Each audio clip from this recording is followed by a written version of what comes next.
ಬೀರ್ಲಿಂಗೇಶ್ವರ ದೇವಸ್ಥಾನ ಅಥವಾ ದೇವರು ಬರೀ ನಿಟ್ಟೂರು ಮಾತ್ರ ಸೀಮಿತ ಆಗಿಲ್ಲ.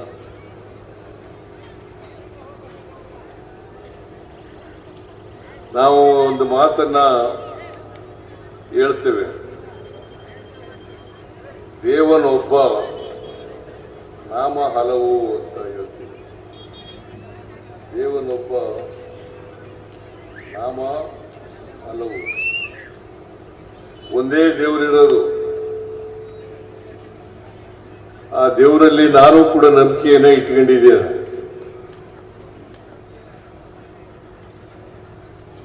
ಅದಕ್ಕೆ ಬಸವಣ್ಣವರು ಹೇಳ್ತಾರೆ, ಉಳ್ಳವರು ದೇವಾಲಯ ಮಾಡುವರು, ನಾನೇನು ಮಾಡಲಿ ಬಡವನಯ್ಯ,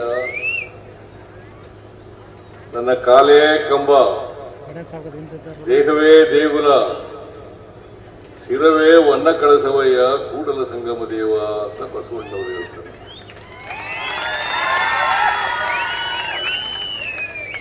ಉಳ್ಳವರು ದೇವಸ್ಥಾನ ಮಾಡ್ತಾರೆ, ದೇವಸ್ಥಾನ ಮಾಡಿ ಅಲ್ಲಿ ಮೂರ್ತಿ ಇಟ್ಟು ಪೂಜೆ ಮಾಡ್ತಾರೆ.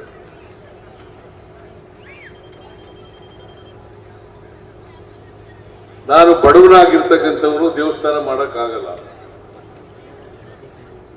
ಅದಕ್ಕೆ ದೇವರು ಎಲ್ಲೆಲ್ಲೂ ಇದ್ದಾನೆ. ದೇವರು ಒಂದೇ ಕಡೆ ಇರೋದಿಲ್ಲ, ದೇವರು ಎಲ್ಲೆಲ್ಲೂ ಇದ್ದಾನೆ. ಇದನ್ನ ನಾವು ಅರ್ಥ ಮಾಡ್ಕೋಬೇಕಾಗ್ತದೆ. ದೇವರು ನಿಮ್ಮಲ್ಲೂ ಇದ್ದಾನೆ, ನನ್ನಲ್ಲೂ ಇದ್ದಾನೆ. ದೇವರು ನಿಮ್ಮಲ್ಲೂ ಇದ್ದಾನೆ, ನನ್ನಲ್ಲೂ ಇದ್ದಾನೆ. ಅದರಿಂದ ನಮ್ಮ ಪ್ರತಿನಿತ್ಯದ ನಡವಳಿಕೆಗಳಿದ್ದಾವಲ್ಲ, ಇದನ್ನ ದೇವರು ನೋಡ್ತಾನೆ ಅಂತಕ್ಕಂಥದ್ದನ್ನು ನಾವು ಅರ್ಥ ಮಾಡ್ಕೋಬೇಕಾಗ್ತದೆ.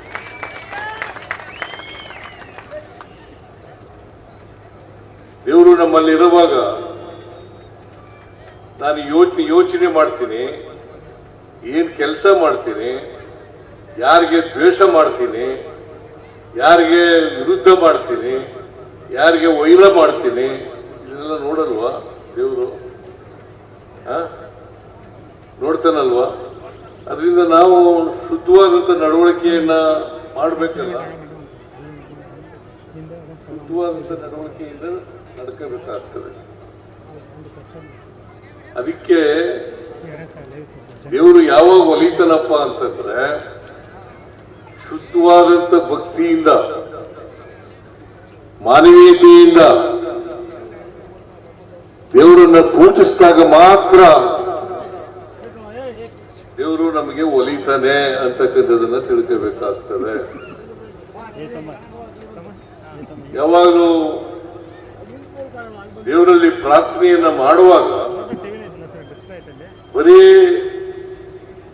ನನ್ನೊಬ್ಬರು ಒಳ್ಳೇದು ಮಾಡಪ್ಪ ಅಂತ ಕೇಳ್ಕೊಂಡ್ರೆ ಒಳ್ಳೇದು ಮಾಡಲ್ಲ ದೇವರು. ಇದನ್ನ ಅರ್ಥ ಮಾಡ್ಕೋಬೇಕು. ದೇವರು ಒಳ್ಳೇದು ಮಾಡೋದು ಯಾವಾಗಪ್ಪ ಅಂತಂದ್ರೆ, ಬೇರೆಯವ್ರಿಗೂ ಒಳ್ಳೇದು ಮಾಡಿ ನಮಗೂ ಒಳ್ಳೇದು ಮಾಡಪ್ಪ ಅಂತ ಕೇಳ್ಕೊಂಡಾಗ ಮಾತ್ರ ದೇವರು ಒಳ್ಳೇದು ಮಾಡ್ತಾನೆ ಹೊರತು ಅಲ್ದೇವ್ರೆ ಮಾಡಲ್ಲ ಅಲ್ವಾ? ಬರೀ ನನಗೆ, ನನ್ನ ಮಕ್ಕಳಿಗೆ, ನನ್ನ ತಂದೆ ತಾಯಿಗಳಿಗೆ ಅವ್ರಿಗೆ ಮಾತ್ರ ಒಳ್ಳೇದು ಮಾಡು, ಬೇರೆಯವ್ರಿಗೆ ಕೆಟ್ಟದ್ದು ಮಾಡು ಅಂತಂದ್ರೆ ದೇವರು ನಿಮಗೆ ಯಾವತ್ತೂ ಒಳ್ಳೇದು ಮಾಡಲ್ಲ. ಮೊದಲು ಬೇರೆಯವ್ರಿಗೆ ಒಳ್ಳೇದು ಮಾಡು, ಆಮೇಲೆ ನನಗೆ ಒಳ್ಳೇದು ಮಾಡು ಅಂತ ಕೇಳ್ತಾರೆ. ಆಮೇಲೆ ಸಮಾಜದಲ್ಲಿ ಇರ್ತಕ್ಕಂಥ ಬೇರೆಯವರನ್ನ ಪ್ರೀತಿಸ್ತಕ್ಕಂಥ ಗುಣವನ್ನ ಬೆಳೆಸ್ಕೋಬೇಕು.